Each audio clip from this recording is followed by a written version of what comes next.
This is Punta Arenas, a city down at the bottom of the world. And this is most assuredly the grandest house in town. Mauricio Brown built this wonderful house in the early years of this century so that he and his wife, Josefina, could raise their 10 children in grand luxury and comfort. This house is, in a sense, very much like my country. It is beautiful, and it is isolated from the rest of the world. Weather is often severe here, so to enter the house, a guest was required to pass through that door in the glass wall, a barrier against the outside world. Just as Mauricio Brown opened the door of his home to guests, so would I like to open my homeland to you.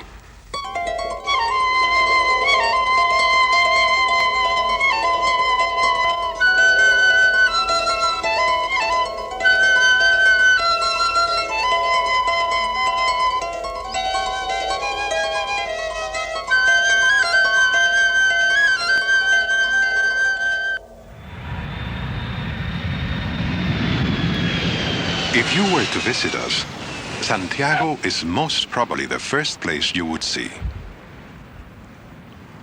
Santiago is the capital. It is a large modern city with all the amenities. But this is in a sense misleading, because mine is a country of enormous geography and not very many people. Chile is that long string bean of a country that stretches along the Pacific in the lower half of South America. It is quite literally an island. To the south, the end of the world, and beyond, Chile's territory in the Antarctic. The Pacific Ocean to the west. Along our eastern border, the Great Andes Mountains. And sprawling across the north, the fierce Atacama Desert.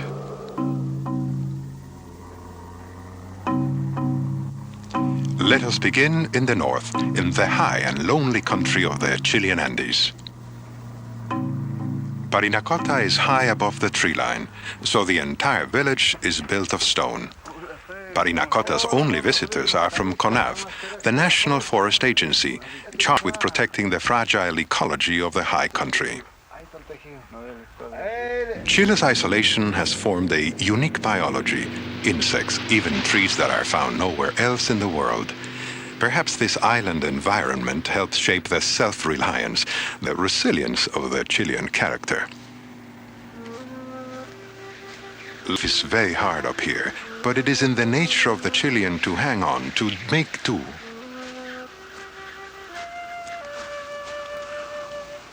This winter, the wind will blow 100 kilometers an hour, and the temperature will drop to 30 degrees below 0 Celsius.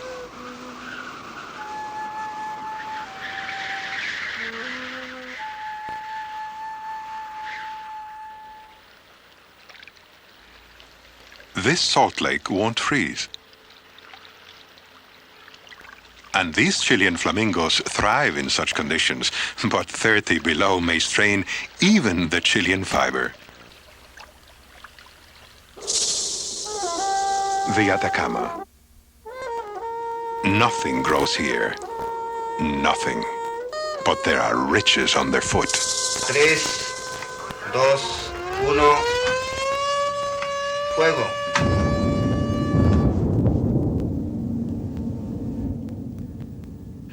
Chuquicamata copper mine in the middle of the Atacama. Chile has reserves of silver, gold, coal, copper, especially copper. In fact, 1/3 of the world's reserves. Copper accounts for much of our gross national product, as nitrates once did. So we Chileans follow the world price of copper with a narrow and nervous eye. Chuquicamata, the world's biggest man-made hole in the ground. It can be seen from the moon. Others must think Chile a distant place, as though it were on another planet. Well, sometimes we feel that way too.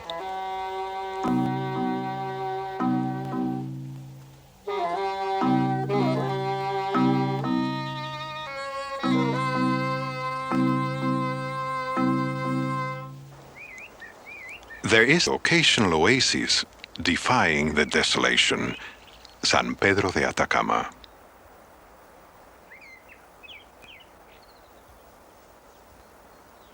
Father Gustavo Lepage ministered to the spiritual needs of San Pedro, and he mined the desert for riches. The dry, salty soil of the Atacama makes an ideal file cabinet of the past.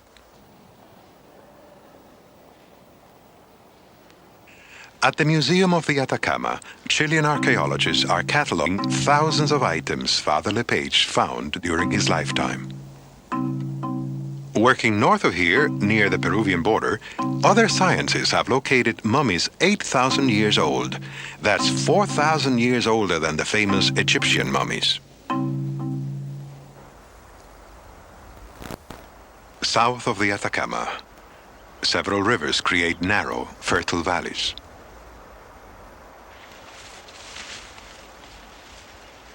This is one of the many vineyards that provide a staple of the Chilean economy and a necessity for the Chilean palate.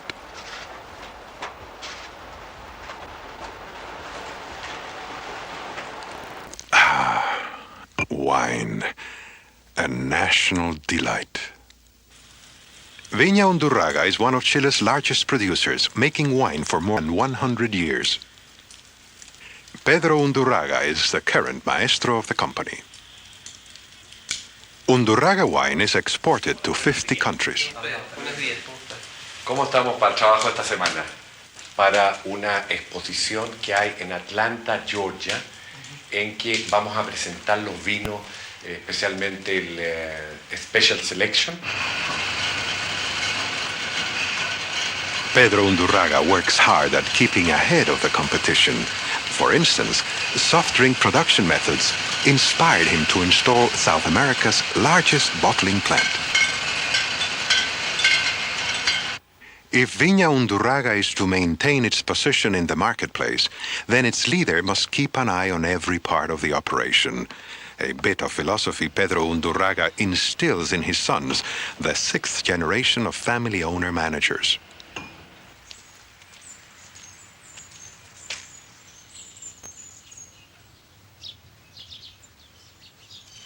This house has been the family trademark for 100 years, even appearing on the bottle label.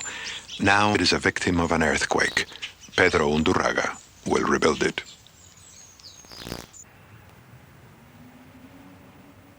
Chile is assaulted by several hundred tremors of the earth every year, and we shrug off most of them. Occasionally there is a full-bore earthquake. This one reached inland as far as the capital. Santiago's Basilica de San Salvador was nearly destroyed.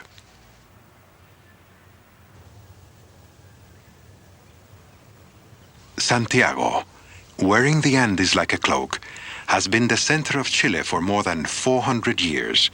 1/3 of Chile, over 5 million people, live in or near Santiago, and their day begins in much the same manner, perhaps, as your own.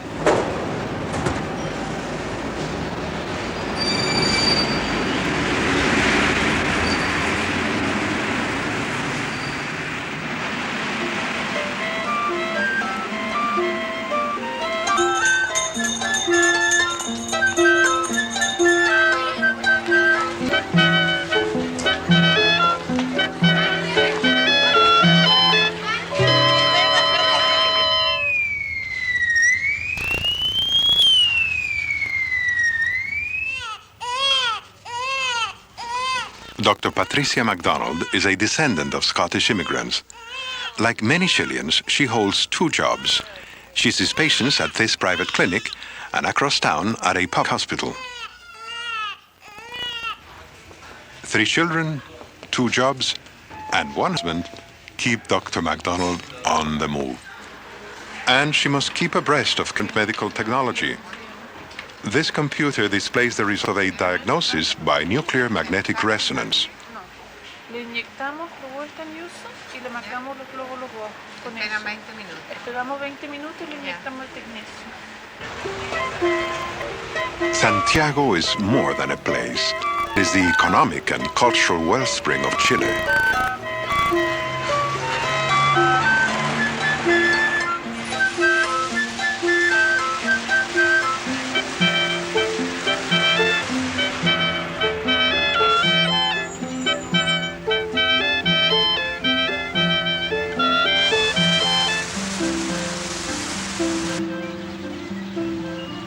Bernardo O'Higgins, our national hero. He led the fight that achieved independence for Chile from Spain in 1818. The O'Higgins name lives on in street markers, public parks, and here at Chile's military academy.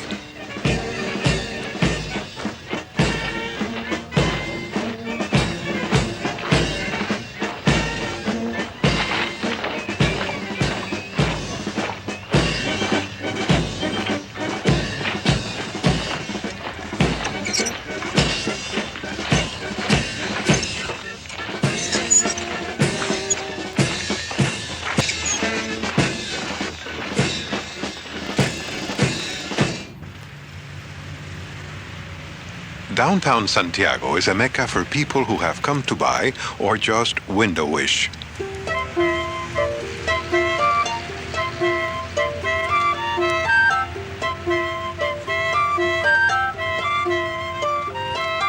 How about lunch at the Union Club? Dr. McDonald joins some friends. En Neptuno, frente a la playa. No, solamente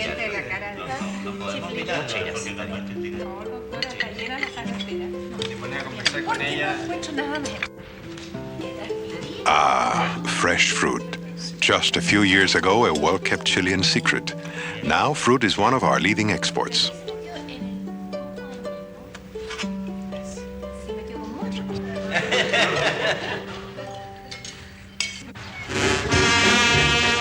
On Sunday, Chileans throughout the country enjoy their town parks, no more so than here in Santiago.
Soccer is Chile's national mania. We have dozens of professional teams and millions of fans who begin at an early age.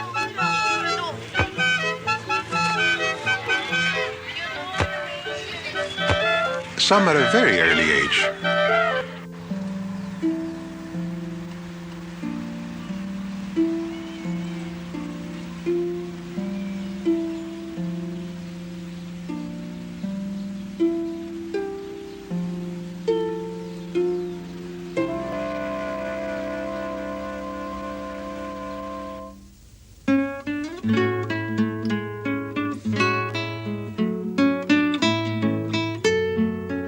Santiago is the soul of Chile in music, the arts, the intellect.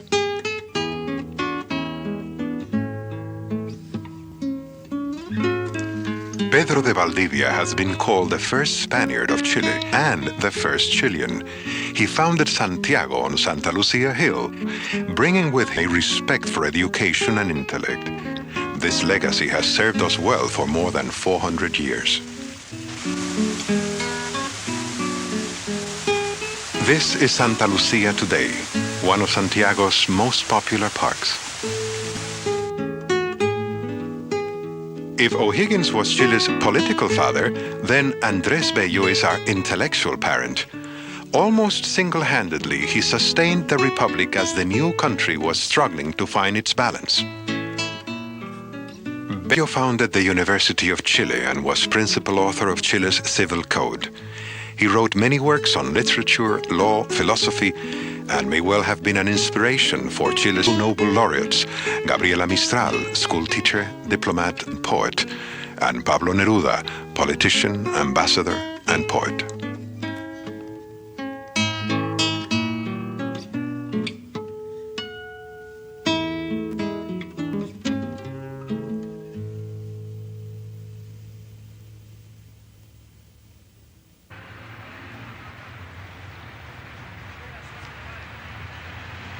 West of Santiago, but still in central Chile, is Valparaíso, Chile's biggest seaport and an economic mainstay country.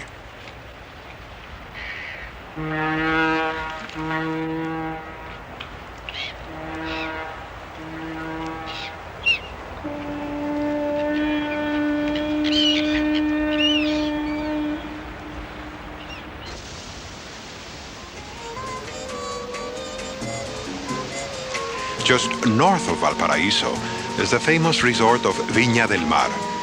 January and February are summertime here, and many Chilenos, and indeed visitors from other countries, hurry to the beaches at Viña for the sun and the sand and the sea. July in the mountains.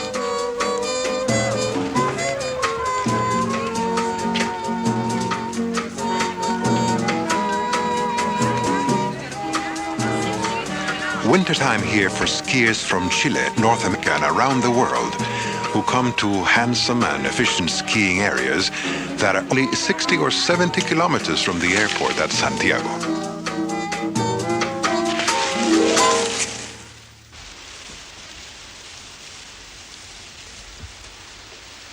Many Chileans do not have time for resorts.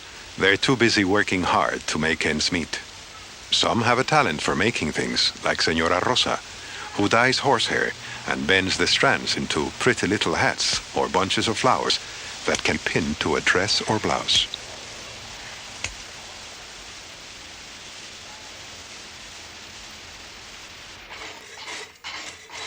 Many Chileans seem to have a gift for making things from wood or stone or metal. One of our skilled artisans is Armando Vidal. He shapes steel and silver into handsome hardware for horse and rider, for the Chilean cowboy called here the huaso. Armando Vidal's work is popular and profitable, and he is transmitting his skill to sons and grandsons.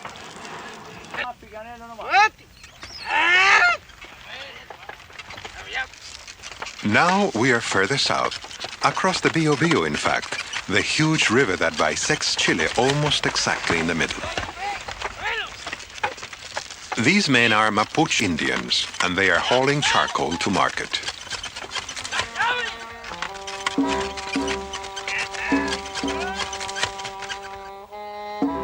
Once, the Mapuche were as fierce as any warriors the world has ever known.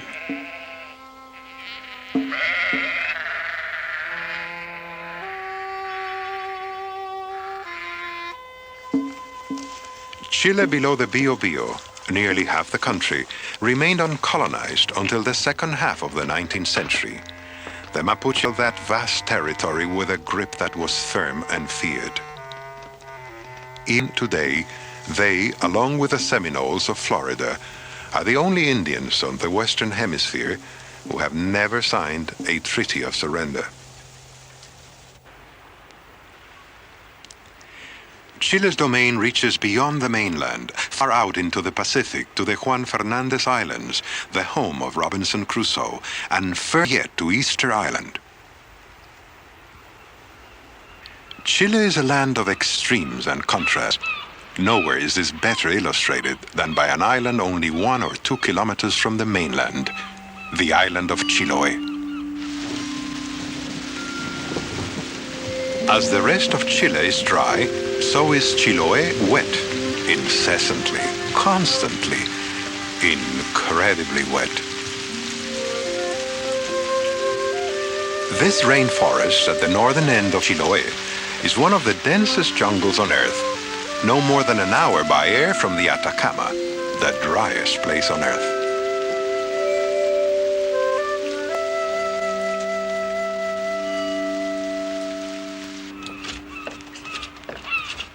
The men of Chiloé are sailors. They handle small craft in heavy weather and rough seas, as well as any sailors in the world. They build their own boats and sail them in search of fish or markets for the lush agriculture of Chiloé.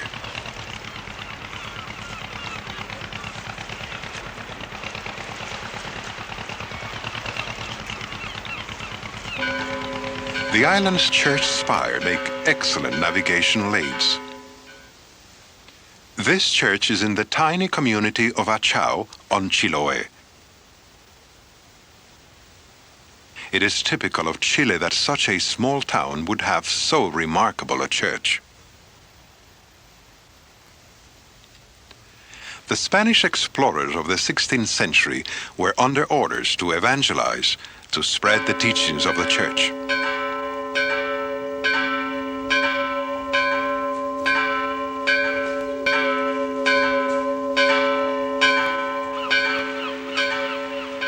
Every community in Chile with more than 300 people was required by the Spanish crown to have a priest and a church.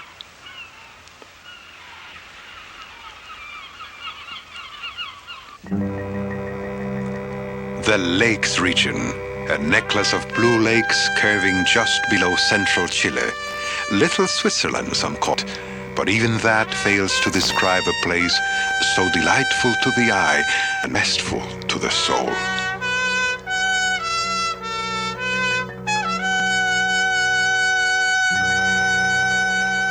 This is excellent farmland. It was not always so. From the time of the conqueror, my country has had the great good fortune to attract hard-working, dedicated immigrants. Many were not even farmers. They were shoemakers, tailors, merchants, city people. Yet they traveled across a continent and a couple oceans to a place that must have truly seemed another planet in those days.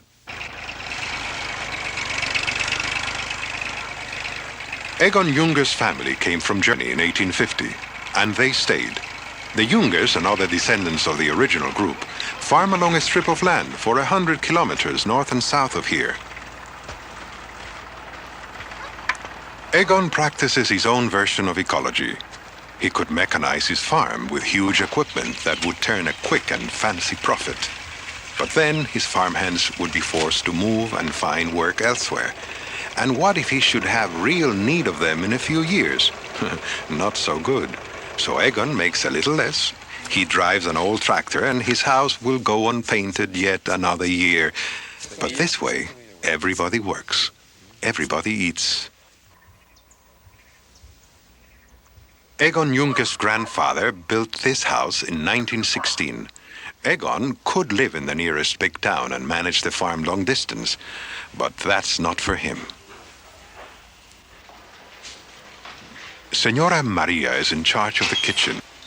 She's been with the Jungers so long, she's practically a member of the family.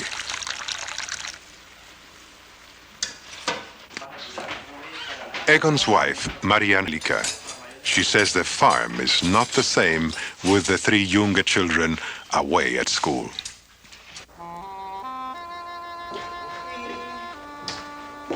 Life on the farm is not without its compensations. The end of the day, for instance. You can stroll out for a look across the lake at Osorno volcano.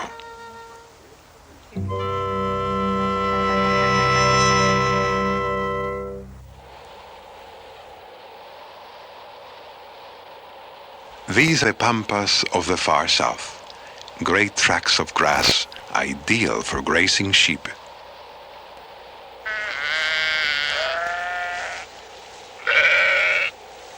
Life on a sheep hacienda sounds as though it might be romantic, but it is not. Wind and weather can be severe. There are descendants of English, Scottish, Spanish, and French settlers here, dreamers and adventurers of the 1850s and 80s on their way to the gold fields of California. They got as far as the Straits of Magellan and jumped ship. Constant seasickness was too stiff a price for striking it rich. The cold, wet weather may not be so pleasant for people, but the Patagonian climate does make sheep produce exceptionally thick and heavy coats.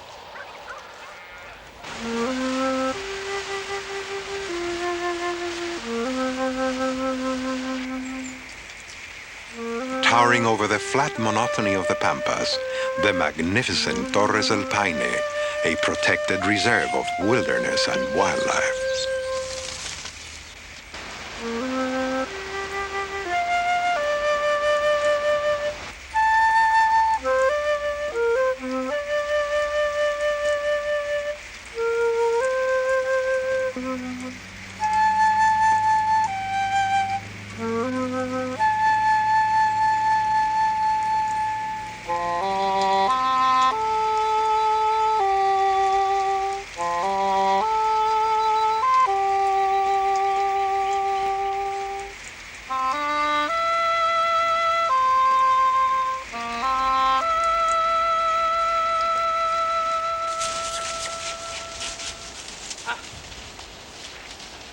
Horses, creatures of myth, beasts of burden, introduced by the conquerors to Chile and the other Spanish colonies of the New World. In Chile, they are today creatures of both work and play. Here they are threshing lentil beans in a harvesting process that must have 1,000 years of tradition.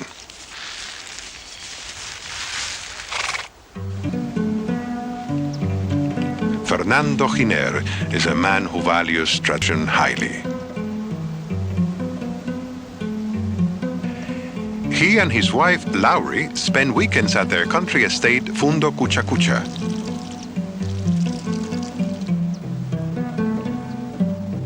A love of horses begins in the Giner family. Fernando Giner breeds the Chilean horse, unique to this country, and trains his horses to compete in rodeos.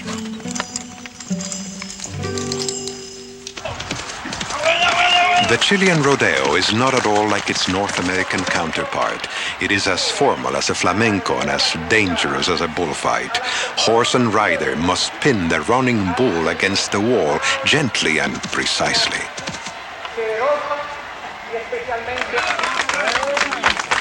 Chileans know what it is to work hard, so we're ready to play when work is done.